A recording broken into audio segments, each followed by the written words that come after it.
and welcome to today's Trusted Advisors panel, Embracing People Differences Through Empowerment. I'm going to be your moderator and co-host of the program today. I'm JC. It's my pleasure to be here on behalf of the HR lady, Wendy Sellers, who I'd like to welcome to the room at this time. Wendy, how are you today? I am doing fantastic. How's everybody doing? So far, so good. We've got two guests here that we need to introduce real quick. First, have Leslie Mizerak. Tell us a little bit about Leslie, if you could. Hi, Leslie Mizerak with Mizerak Coaching, based in Orlando, Florida. I do executive and leadership coaching, and I'm all about people being empowerful. And allegedly, you do support clients as they navigate their organizational changes. You bring the thought process to the table and do it the right way. Am I wrong? Of course, it's totally the right way. Yeah, I love working with leaders and helping them find their light bulb moments and figure out how they become the best version of themselves. It's not about them being somebody else, but really that leader that they want to be seen as. Fantastic. And our other guest, one of our featured guests today, straight off the red carpet, ladies and gentlemen, and people, whoever may be here, trust me here, that leadership and empowerment expert, author of Empowering Differences, Ashley T. Brundage. Ashley, it's a pleasure. Oh my goodness, I'm so excited to be here and join you. And I'm having like a flashback to like a day that we were at an event together not too long ago. It's so good to see you again. Hey, for everyone that's here today, a little bit about you, if you could as well. Yeah, I am the leadership and empowerment expert. So I help organizations empower their employees through digital programming, leadership cohorts for their groups of employees, and then help them connect that to their community work. And empowerment is that whole underlying thing around connection of people to brand, to community. We are definitely going to be digging in on this topic today. And also, please welcome to the room the HR lady, Wendy Sellers. Wendy, if you could tell everyone just a little bit about yourself as well. Sure. Hey, everybody. Wendy Sellers, the HR lady. Today, I'm just here. I'm super psyched to have all of my friends here today. So thank you for joining me. And it was interesting when I invited everybody to the panel. I was like, I really don't know what we're talking about, but we all align on the same thing. And so I started looking at our websites, and we all have the word empower on there. I really focus on trust, and I've been saying it over and over and over again at every conference that I speak at. Every time I talk to employers of all sizes, I'm like, if your employees don't trust you this year, 2022, you are not going to have employees, and that's all there is to it. And trust and empowerment are just, so closely aligned. I just thought this was just going to be an amazing topic today for us to share our expertise and help the community at large. We talk about empowering people differences, empowering people through differences, empowerment, trust, confidence, employers. We have a lot of fluffy words. We have a lot of words that get tossed around. You pick them up in conferences, you take them back to your business, you take them back to your meeting rooms, and they are very fancy, fluffy, fantastic words. They're just words, though, at the end of the day. How do you make a word become action to then invoke empowerment in the proper way? I'd like to open that up to the floor. Whoever would like to take that. Ashley, I think you need to run with this. Right?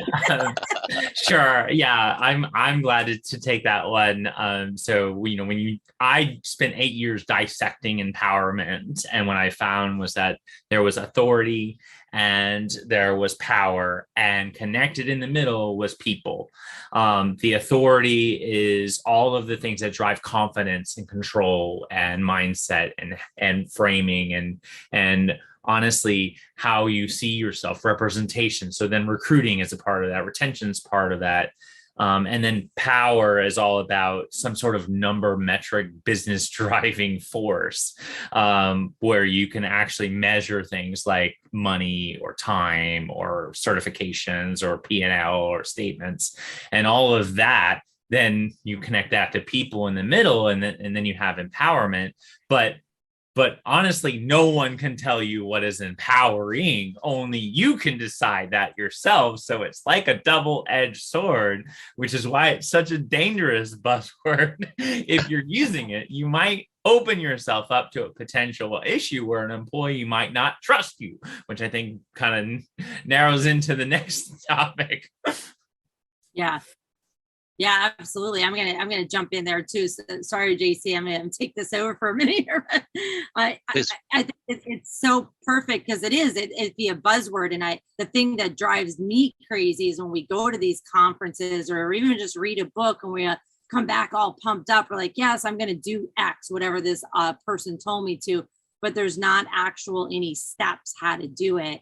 And that's, I think all of us here, we like to help employers get to the heart of what makes each person tick. And you can have the same exact skills, which is highly unlikely, but you could have the same exact knowledge, skills, and abilities from employee A, B, and C, but they're all different people. And so we still have to get to know them as a human being. Imagine that. Yeah, it's not one size fits all. It's different for everybody, and everybody has a different desire to be empowered, and they also have different desires to empower others. So you have to kind of really figure out, I think, again, what you both said, it's about the people and understanding your people, but I think it also starts with self-awareness. Who am I? What do I bring to the table? And then once you kind of start to figure that out, and then you define empowerment for yourself, and what skills do I have that I can use to empower others? What skills do I have that I need to grow to or empower others? How am I empowering myself? Going back to trust and confidence and walking the talk and all that, there's so much to unravel. So we've laid a solid baseline right now in regards to empowerment and where that's fitting within our organizations. Let's take it that one next step further, embracing the differences in people through empowerment. Employers and employees, the people working for us, it's so vast. There are so many different people that walk through those doors that want to come work for you. And some say that with the great resignation under place, if that's what great resignation is what they're calling it, right? Mm-hmm. Right. Some say that it's a farce. It's not real. Others in different areas of the country are like, you know what? I get 300 candidates. They all come in here. They're all so vastly different. And I'm lucky if 100 of them show up for the interview. And then from there, they're all amazing. And I want to bring them in. We have differences in who those individuals are. Let it be their disabilities, their political beliefs, the way that they even look when they stand in front of you. How do you start to begin to embrace those differences within an organization through the hiring process? And then as this discussion goes, let's talk more about matriculating that across the board into the culture of our organizations. Yeah, sure. I'd like to take a first stab at this with the hiring processes. This is where companies get it wrong from the beginning. I have a white paper on my website called 5 Ways to Destroy Your Business. And I talk about it, as a keynote too. And the first thing is hiring and get it right. But unfortunately, what happens is in most organizations, we're understaffed. Managers are not qualified to be managers, and it's not managers' fault. They were put in this role out of desperation, either because they were offered the job and it was offered more money, but they were given no training, or the company just said, you're a manager now, congratulations. And then we're mad at the manager, right, for not knowing what to do. But then on top of that, the manager, who has a million things to do, is now also in charge of hiring as well. And they rush through the hiring process because they have no choice. They need a body, a warm body. And then that's what they get. They get a warm body, and then they're upset about it, right? And so what we really need to be doing is slowing down that hiring process, not too slow because your competitors will steal them. But we need to be slowing down that hiring process and really saying, before we even put that job ad out there, how about we really think what this job is? What are the what's the job descriptions? What's the duties? What really do we need? Not what do we want? What do we need?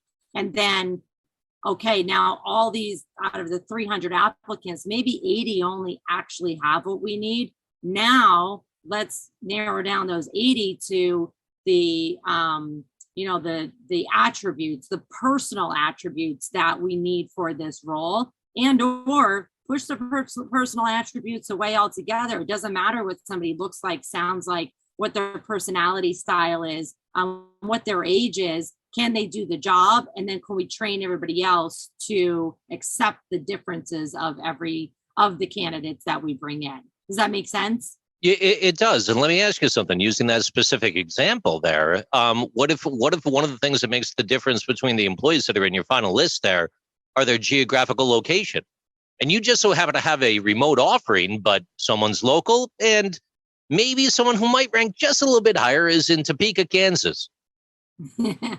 It's a remote job. I mean, I don't care where you are. I don't care if you're living out of a tent, as long as you have Wi-Fi, right? So then we still have something within the culture of an organization where we still have to empower people to embrace the fact that the remote digital workforce, the employees could be from anywhere. You don't necessarily need to have them coming into the office. There's a mind shift there, right? Oh yeah, I think that's a whole other podcast altogether. Go ahead, Leslie. I think it's totally a mind shift, a mindset, a perspective. What we need to be looking for is the right person, not necessarily where they're located. If it's a remote job, if it's a job that's truly remote, doesn't matter whether they're located, 1 block away or if they're located 1,000 miles away. It's a remote job. The opportunity is to really understand that we're looking for the right fit, the right person for the job, the person that can do the job, the person that has the attitude we need to get the job done. If it's a customer-facing job, we need them to have customer-facing qualities. If they're completely introverted and prefer to work with Excel spreadsheets all day, they're probably not the right person for the customer-facing job. So understanding, what we really need, going back to what Wendy said, and then we need to just focus on what does that person bring to the table, no matter what their size is, what their skin color is, what their religion is, what their hair looks like, what their name is, all of those different things. We have to get past that. And it's hard. It's hard for people who live in bias and have judgments because we're human. Right. And it's hard to get past that. But if we can start talking about how differences matter and what those differences can do for us, and change the conversation instead of making it about the differences. And I think we've moved into a whole nother podcast, but make it less about the differences and more to what does this person or this job or this activity bring to the table?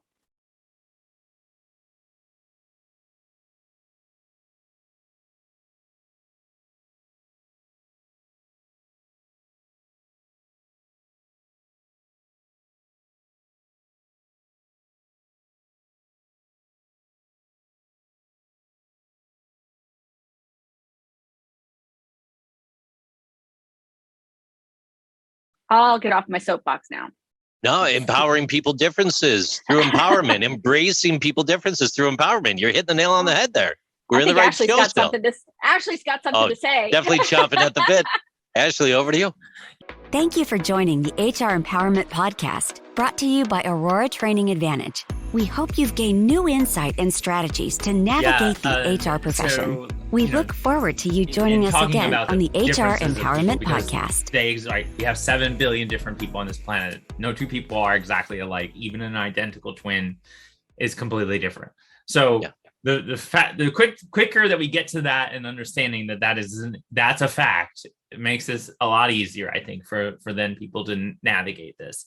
The other thing that's happening here in this realm around embracing people, I think, also needs to really focus a lot on retention, because we work so hard to acquire someone. At the end of the day, when we created, to Leslie's point, potentially an unconscious bias for someone that has an existence. I encountered lots of unconscious bias when I was trying to find employment.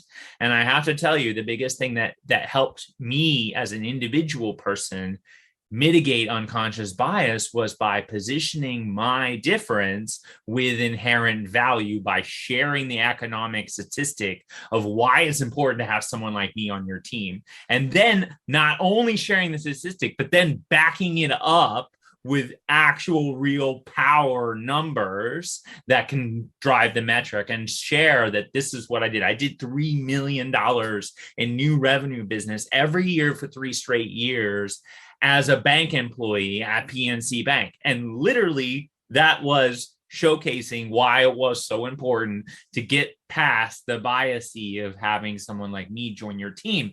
And anyone can potentially do that. So an individual can drive that impact through their differences to show someone by sharing that information. But as a person who's making the decision on the talent in your organization, whether that be retaining them or recruiting them, either way, they have to be able to better understand the 10 most common differences that we hold as humans. And that is exactly where they'll find out where the empowerment lives and where they can actually figure out the best way to embrace everyone and see that value is right there in that moment. You open the door. You talk about the 10 differences there. What are we talking about? What do you mean about the 10 differences? I mean, the ones that I studied was, of course, ability, age, social economic class, educational level, ethnicity, gender, religion, sexuality, race, and then language. So what you speak, how you position yourself, what you look like, what you do, and how you operate in this world. And there's other differences, right? But a lot of them kind of fall into some of those other categories. Empowerment. Can someone be too empowered? Can someone be too confident?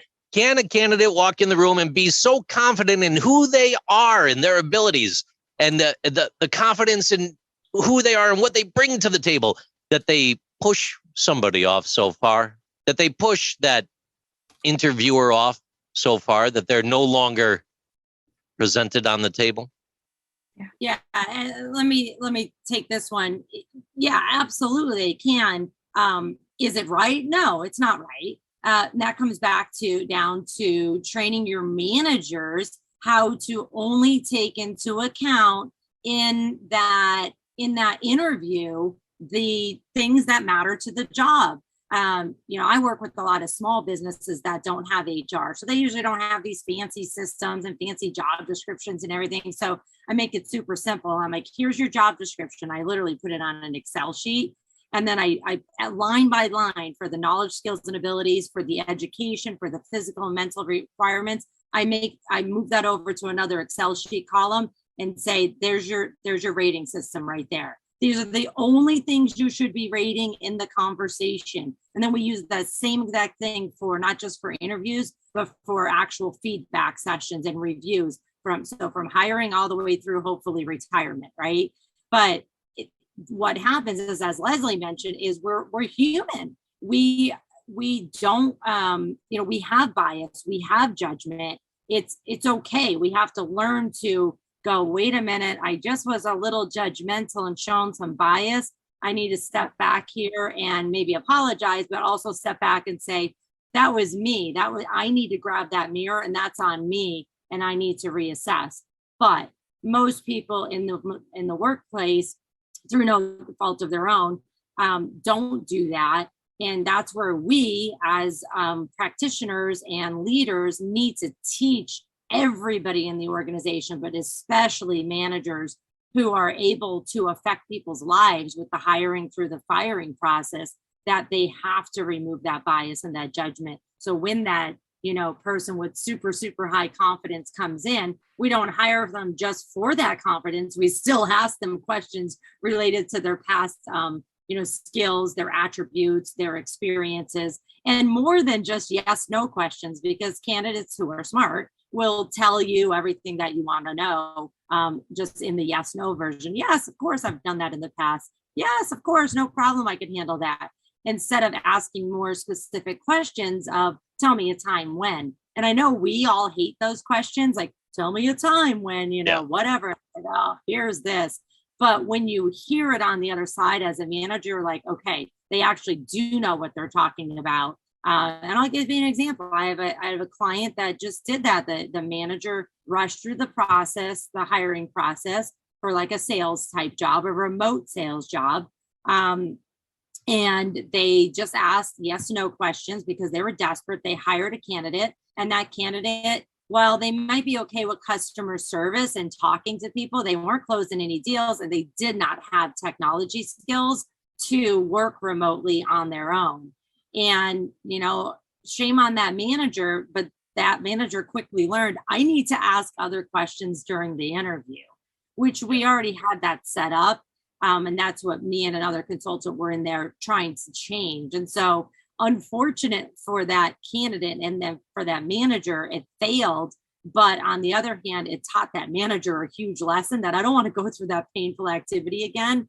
And so I need to ask better questions. So, hopefully that little story there was helpful, but I definitely feel that we do all have biases, and that cocky candidate that comes in may just land the job because we like them like that. Yeah. Can I step into the judgment piece for just a moment? Absolutely. When we have these biases, or we go into something like judgment, Dare to Lead, Brene Brown in her book Dare to Lead has what's known as the braving inventory, a way to build trust. And one of the components of it is the N, non-judgment. And that's hard. And when I work with people, that's one of those things that they struggle with getting past, because we've grown up where we're judging. I remember when, so Ashley, you mentioned twins not being alike. I have identical twin sisters who are completely different. I mean, different ends of the kind of the polar opposite, should I say. But I remember as little girls, we would go to the mall because the mall was a big deal. And we would say somebody had a hair do or a hair don't, like really straight into judgment as little kids. And the opportunity becomes, how do we step out of judgment and just look at the facts? And the facts, if we just take that perspective, it changes the game versus creating all of this stuff around it, creating the stories, stepping into judgment. If we just look at the facts, it can save our hides and keep us out of court as well. Stepping into the facts. And Ashley, I'm going to pull you on deck here for a second, because talking about some of those facts and talking about someone that is confident, I think you're far from being one of the more confident people in the room today. Am I wrong? Oh boy. Oh, come on, stop. No, you knock it out of the park every time. You really do. And there's one thing about you that precedes you, and it's the pronouns that we see next to your name. You will put she, her, hers next to your name. Well, some people will judge based on that, though, at the same time, instead of embracing that difference, right?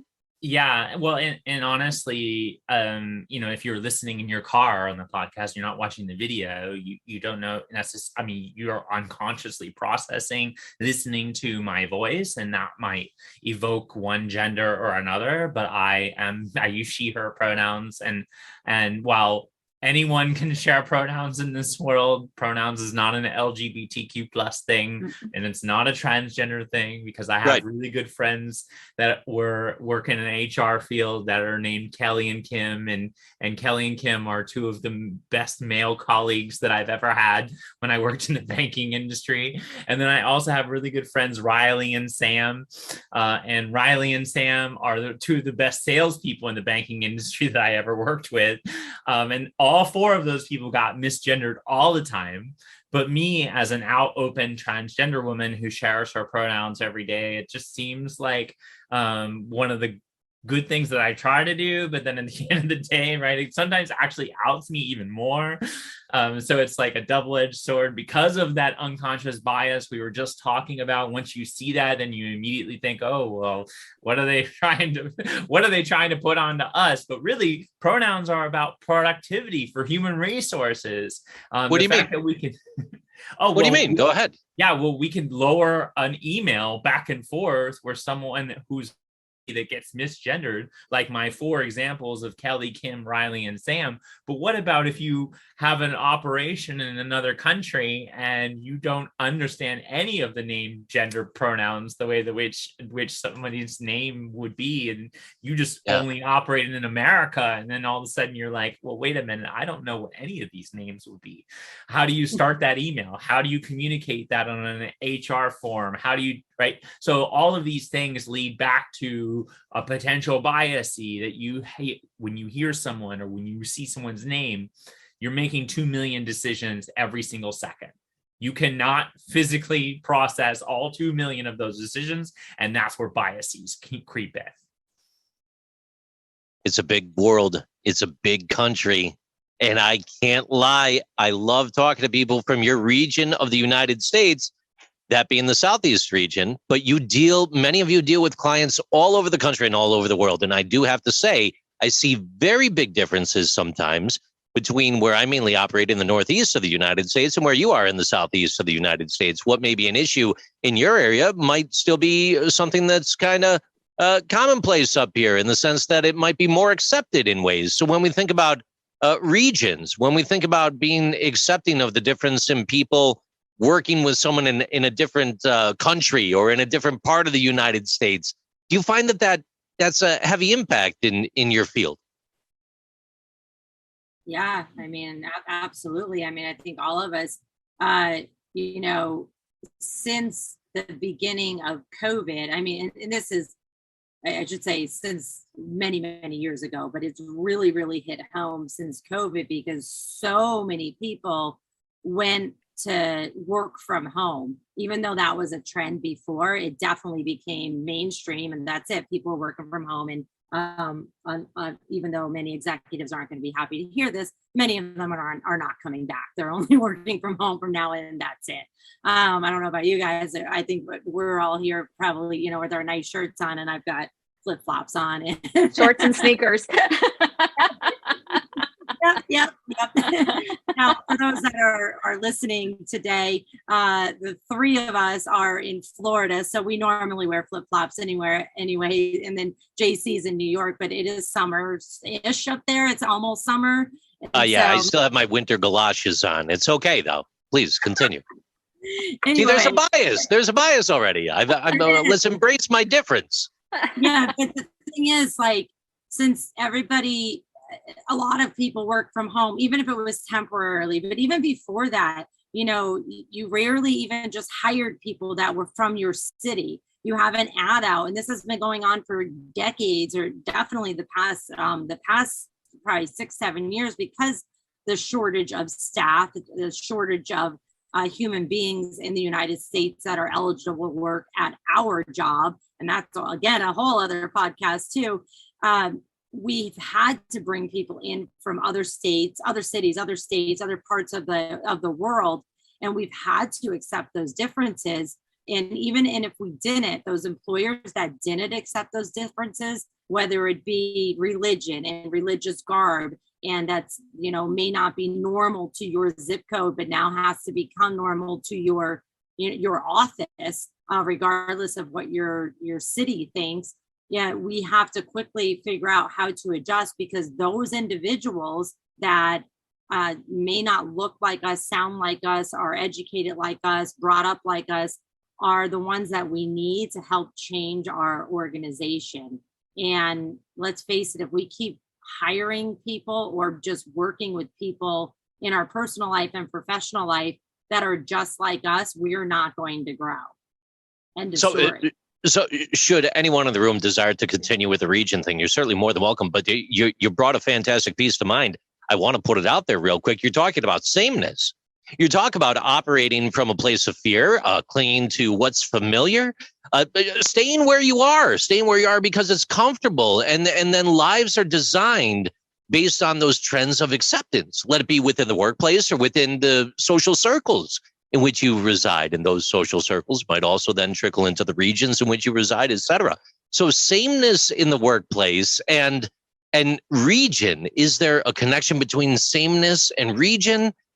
And or as leaders, do we need to maybe take a look at sameness and think about things from more of a global perspective? Work with me here. What are you thinking, Leslie? So sameness is where we tend to have our comfort. We're comfortable. We're comfortable with people that are like us. And I don't necessarily mean skin color. I don't necessarily mean religion, but who have similar values, who that tends to be where our comfort comes. So I can't say I'm a Orlando girl, so I don't know much about living in a lot of other places. But that said, I don't feel like regions have that much play in this perspective, in my opinion. Now, there can be some like affinity biases, like I went to University of Florida, so go Gators. I got to hire somebody from University of Florida, right? Or whatever that kind of affinity. There could be those types of biases. But I think we have to really make sure that we are thinking about the best choice for our organization, our team, versus what feels comfortable for us. Because the only way an organization grows, the only way a human grows, is when we get out of that comfort, or as Brundage says, that choosing courage over comfort, stepping into maybe something unknown or that feels different to us. But that truly becomes the opportunity, because we don't grow in sameness. Yeah. My opinion. Excellent opinion, by the way. I'm digging where we're going. Ashley, what do you think? Ashley's got something. I have something here as well. I think that the comfort zone is definitely, it's a very interesting place. And I think it actually centers back to, I center it to step one in the empowerment process. So I created a 4-step process of empowerment that anyone can do. And Leslie actually touched on this earlier, which is self. So we're back to self, and you will be the judge of what you can do and what you can't do. But if you don't do a holistic assessment for yourself in relation to your comfort zone, so access the show notes and you'll find the link to my empowerment self-assessment that's going to help you in this journey as a leader. You're going to say, okay, well, wait a minute. What is part of my comfort zone in relation to all of these topics? And how does that actually impact me and drive revenue for an organization? Because at the end of the day, someone's signing that check and it's coming from an organization. And if you're not making decisions that drive impact for revenue, then why are we here? Yeah, exactly. I mean, it really is. I think that the way to get leaders, business leaders, and we won't use titles because anybody can be a leader, but let's just say, the ones that can write the checks, right? And who can make the decisions. The way that we get them to get on board with this whole embracing differences and to empower people is to affect the bottom line. And if we can connect it to that bank account, which we can, sometimes it takes time, but there's so many experts out there like the ones we have on here today. And there's so much statistics out there that we need to get them to understand that if you empower your people and you empower everyone to be their self at work within reasons, within guidelines, and within the company values, and hire the right people and then train them to work into the company culture, and then of course actually hire and or train managers, then ta-da, all the goals of the organization are magically going to work. Is it going to happen overnight? Heck no, absolutely not. I think all three of us here, myself, Ashley, Leslie, that's what we do for a living. We're different, but we're all working towards the same goal, which is to help employers have awesome organizations, to help employees have awesome jobs, and to just have our community little by little be better wherever that community might be. We have a long way to go, though. We have so much distrust in the workforce, and that's one of my personal goals moving forward, is to making sure that managers, leaders, understand that your employees have to trust you. And if they trust you, they'll do anything for you. And vice versa. And then it becomes a win-win. Ashley, you brought something up. Oh, I'm sorry. Go ahead, Leslie. I was going to say, and managers need to learn to trust their employees. It's a two-way street. Yeah. Yeah, absolutely. And the only way they're going to do that is if they behave their way to credibility. They can't, managers need to behave like, okay, they have to go after the trust. They can't just demand that employees trust them. They have to behave their way to credibility. And so that it's a circle, we don't all need to be best friends, but we do need to somewhat get along at work and trust that, hey, when I come to you with a problem, you're not going to throw me under the bus. You're actually going to help me through this problem. And we're going to be a stronger team together because of it. Yeah. Trust layers over time. It's not like the chicken and the egg, which is first, but it's those little bitty things over time, the actions, the words, it starts to build. And then at some point it just happens magically. Yeah. But it takes work, and I wish it was as easy as just going around saying, trust me.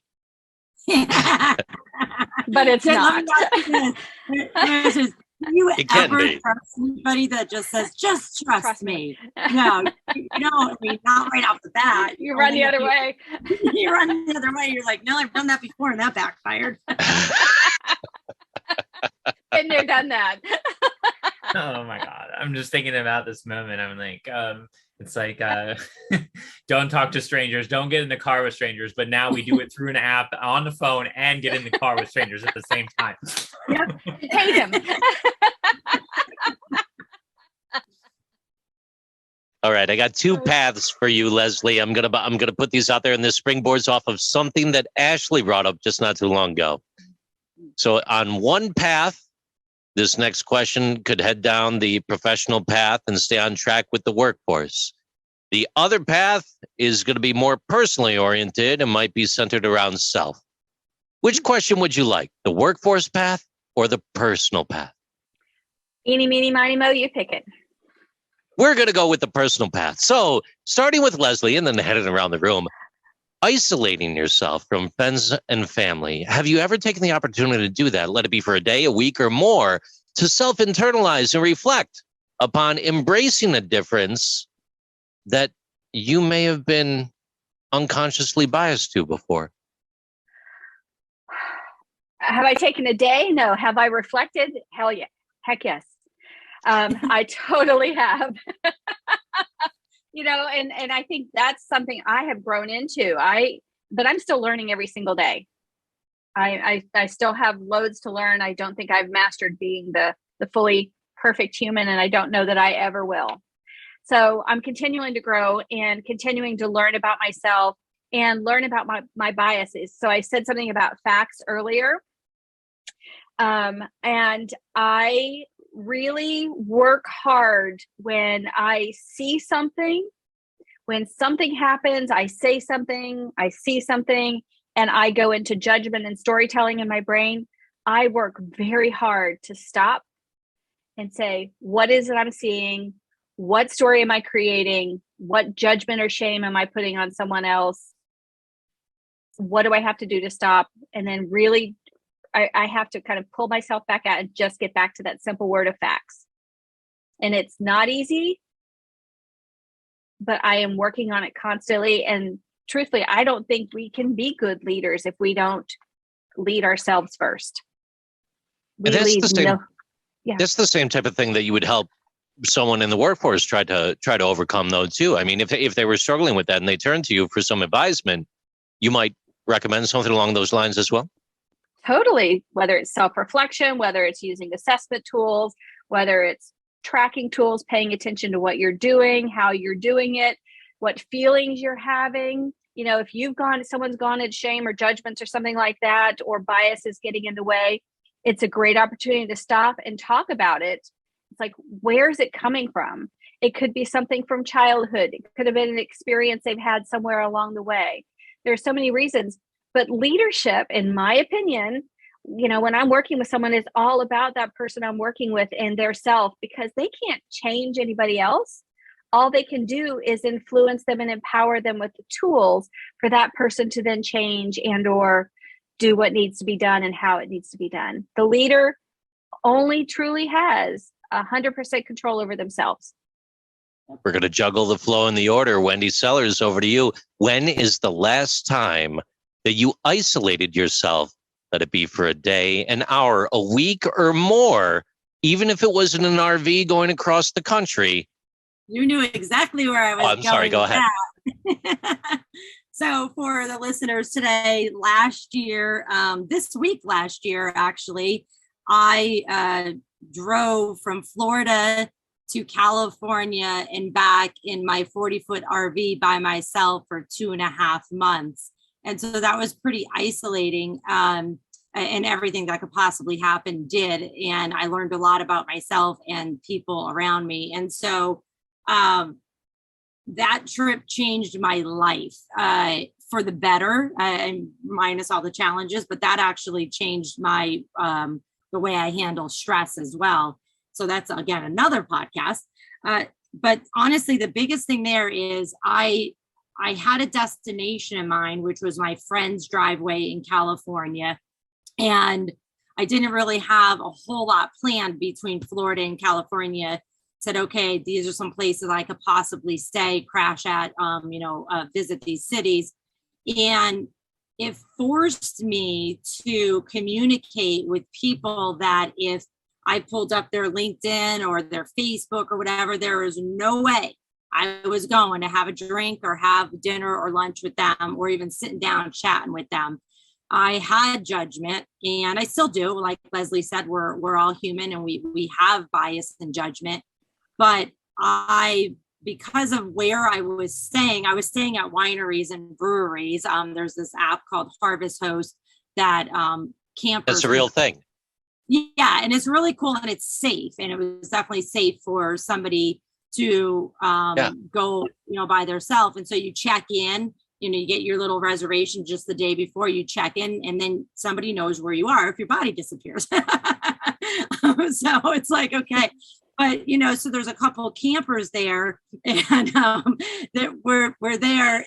You're forced to talk to these other campers, and there's no way, because of religion or politics, that I would have talked to quite a few of these individuals. And because I was kind of forced to, because there was only a few of us staying at these little tiny places, I learned so much about individuals, and I learned so much about myself, and I learned so much about maybe putting that judgment away when I'm talking to these people that had a clear difference than me. We'll just say religion, in some cases, and in other cases, politics. And so as I continued along the traveling, I really had to do the aha moment. And I was like, oh, well, how about that? I was totally biased without even talking to these people. And, coming back to Florida, regardless of all the challenges that I had and with my RV, is I picked up and moved. And I moved to a city that I've never really been to. And it's definitely a city that is much more diverse than I've ever been in. And I'm loving it. And I just absolutely, learned so much about myself. And every single day when I have the opportunity to walk down the streets in this city, I'm just open to new experiences. And now when I'm meeting people that are outside my comfort zone, honestly, I really don't even have a comfort zone anymore. I'm more about putting myself in their shoes. And even though I've been saying this for years as an HR leader and as a leader of, like, use empathy, put yourself in somebody else's shoes, I find myself before where I'd be like judgy in my head, and then have to sit there and think, okay, get the professional Wendy out. Now I'm actually doing it in personal situations too. I'm like, hold on a second. Let's find out what really happened here. Let's find out what's going on, even in personal situations. So, it's definitely changed my life to take that trip alone and have these experiences. And I encourage everybody to do it, even if it's just for a weekend, to go somewhere that you're not comfortable going and have an open mind and ask yourself, why am I not comfortable? And it could have been because somebody told you this is the way you're supposed to think when you were 5 years old, and you're still living it. And that's the part I want to thank you for right there. My next question, springboarded on that from you, was going to be extrapolating that into the workplace and a recommendation that you would have for someone that you're working with or consulting with. So it sounds like taking that opportunity to get away might be that trick, or you've got a little bit more on.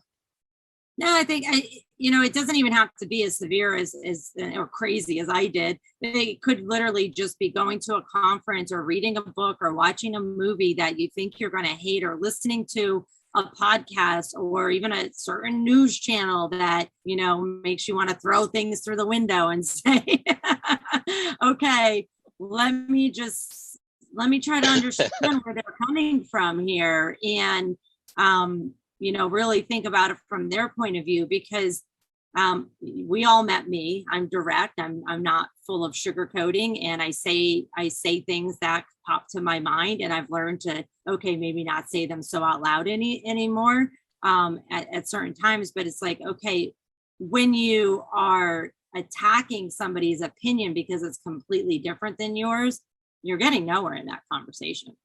So if you can't find some kind of commonality, you're not going to be able to empower your differences. And it only starts with you, as Leslie said, and you're the only, and Ashley said it several times too, you're the only one that can change. That's it. Yeah. Ashley, if we think back, this is going to get interesting, I think. Has there ever been a time in your life where you isolated yourself from friends or family, let it be for a moment, a day, or longer, as you were attempting to embrace differences? Yeah, I have like 4 really quick things I'm going to tell you. One is addressing political differences, because let's not beat around the bush here. But I take that isolation moment and I watch all the news channels.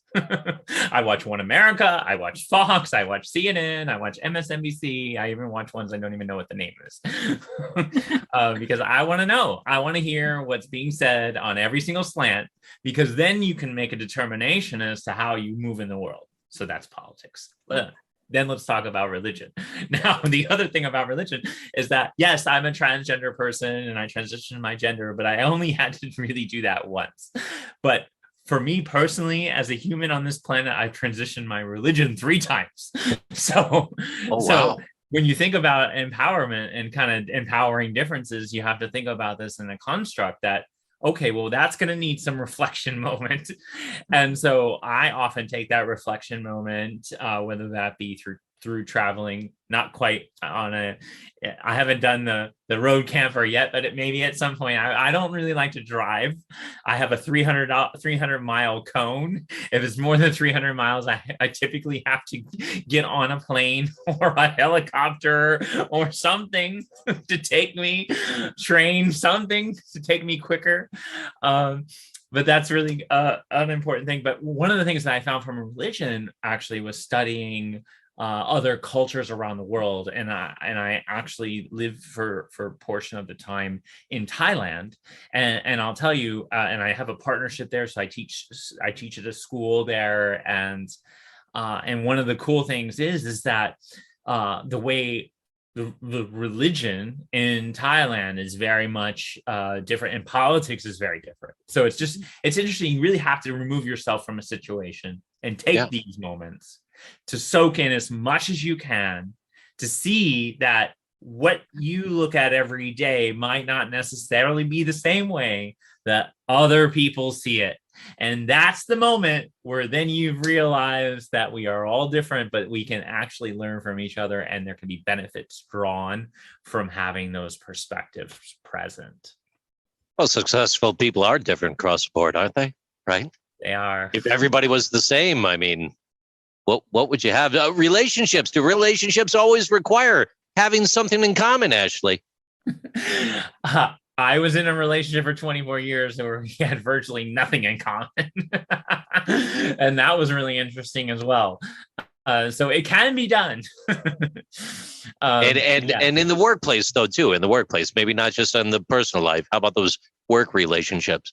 Is it okay if you don't have things in common?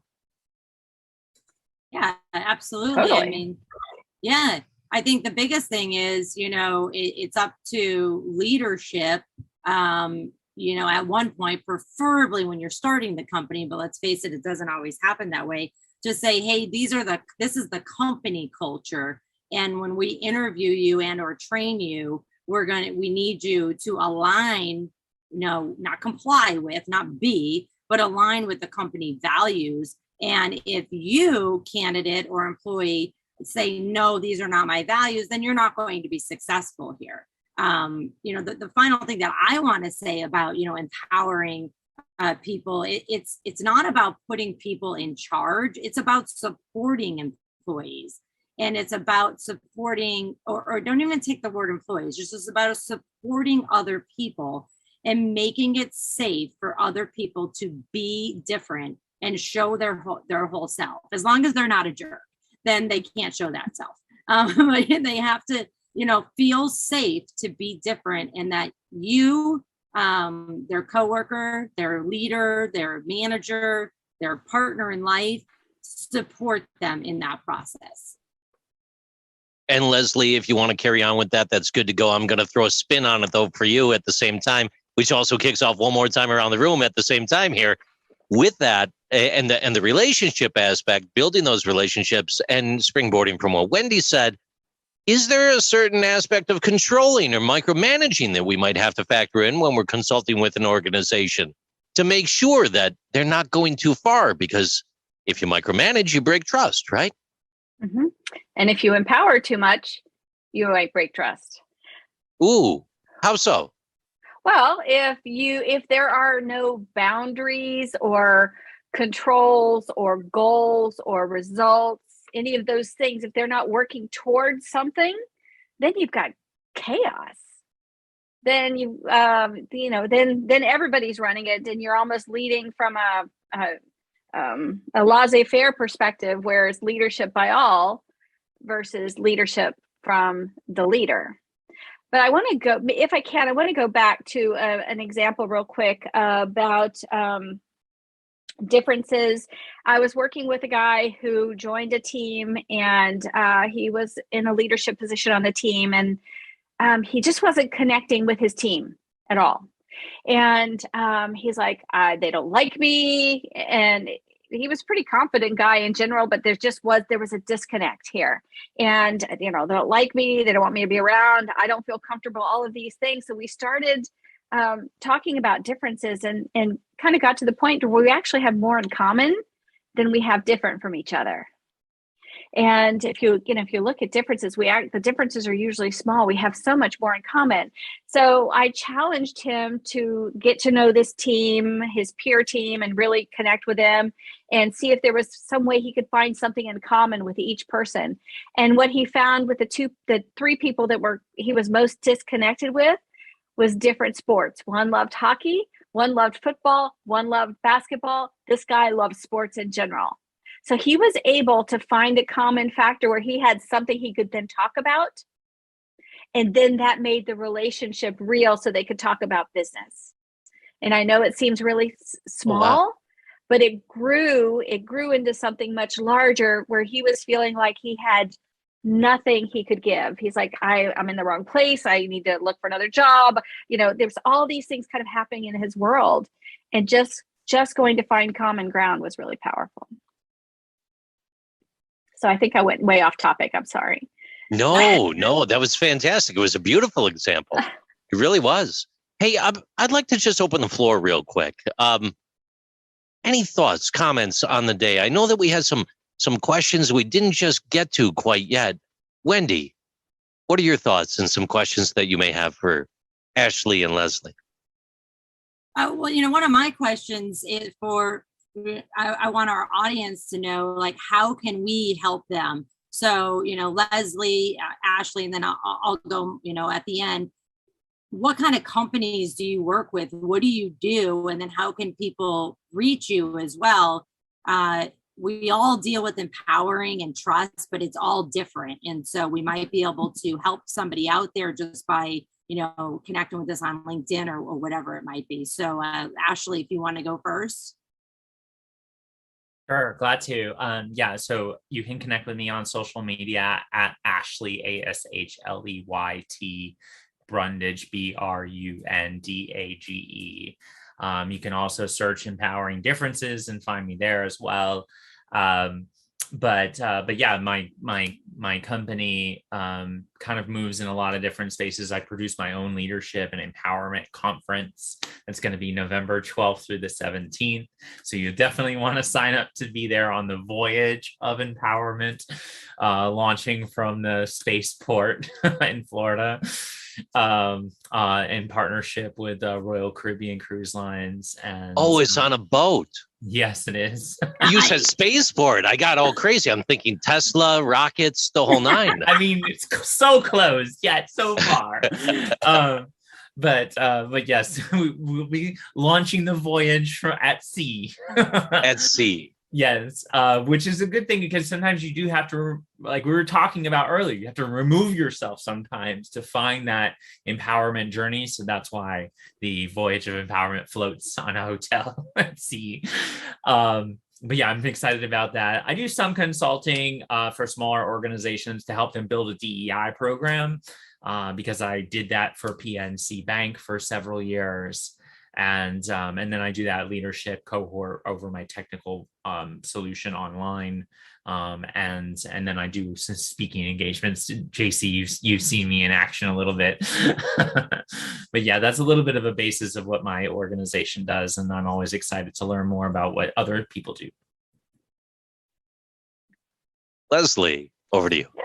So at Mizerak Coaching, we do mostly coaching with a little bit of leadership development. So I spend probably about 40% of my time in Dare to Lead programming. I'm a certified Dare to Lead facilitator with Brene Brown's team, and absolutely love that. Love the content and love the changes that I've seen in people that actually walk away and use the learning and put it in motion. That's so empowering to see for them and joyful for me. So I spend my time in that programming. We do a leadership training for managers. We have a new cohort type program, and mostly work with executives and high mid-level leaders and building their leadership capabilities through individual and group coaching. And the best ways they can find you would just be directly on your website, give you a phone call, shoot you an email. It's easiest to go through mizerakcoaching.com. And everything's right there to find it. Too easy. Love it. Too easy. Mm-hmm. Wendy, you kicked it off with the best question of the day. I'm going to throw it back to you. What about yourself? Sure. Very much like Leslie, but a little bit different. A lot of my focus is on leadership training as well. But while Leslie does individual coaching more with the top, tier, I thrive on working with managers and supervisors. I thrive on the folks that are literally dealing with the employees on a day-to-day basis. If somebody has been in management for 20 years or for 2 minutes, there's something to learn or something to be reminded of, because we're in this new age right now that we need to be in tune with our employees and what their needs are now. So I do a lot of management leadership training. I've rolled out some programs online that companies or individuals can buy on their own that is super, super affordable. It's called Effective People Management Crash Course Series. And then I've written a couple books that they're out there as well. The other half, or I wouldn't even say half, probably 40% of what I do is a lot of companies that don't have HR call me. And it's usually because people are leaving and they can't find people. And it's the funny thing is, it's like the solution, you got to put out the fire at that moment. But the solution is everything we've talked about today, right? It's all about empowering leaders and leaders empowering employees and trusting them and training them. And once you fix all that, which doesn't happen overnight, it's not magical. once you fix all that though, guess what? The voluntary turnover, even the involuntary turnover tends to go away, and then you don't need to recruit as much. So I love helping employers so much that they don't need me anymore. And that's usually my goal is you're not going to need me in 3 months. So you better get this, listen to me, because I don't want you to be paying me anymore. How people can find me is on any social media. I'm a LinkedIn junkie. So you could definitely find me on LinkedIn or on thehrlady.com.